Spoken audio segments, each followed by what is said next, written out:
এবং সবচেয়ে ভয়ঙ্কর ব্যাপার হচ্ছে আপনি যখন কারোর উপর জুলুম করেন, ওই মাজলুম আর আল্লাহর মাঝখানে কোনো ফারাক থাকে না। আল্লাহ ওই ফারাকের পর্দা উঠায় নেয়, দোয়া করলেই ওটা আরশে যেয়ে কবুল হয়ে যায়।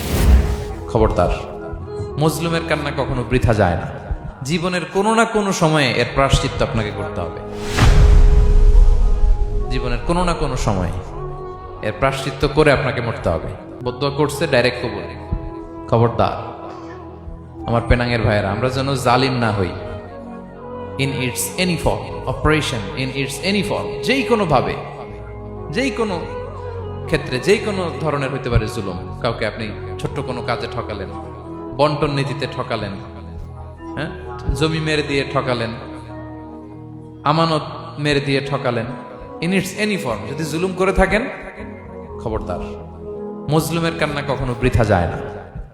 জুলুম শুধু আমাদের জন্যই হারাম না, আল্লাহর জন্য হারাম। আল্লাহ তাআলা বলেন হাদিসে কুদসিতে, ইয়া ইবাদি, হে আমার বান্দারা, ইন্নী হারামতু যুলমা আলা নাফসি, আমি জুলুমকে আমি আল্লাহ নিজের উপরে হারাম করেছি।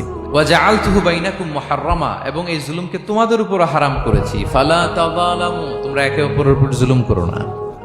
জুলুম শুধু আমাদের উপরই হারাম না, আল্লাহ নিজের উপরও হারাম করেছেন।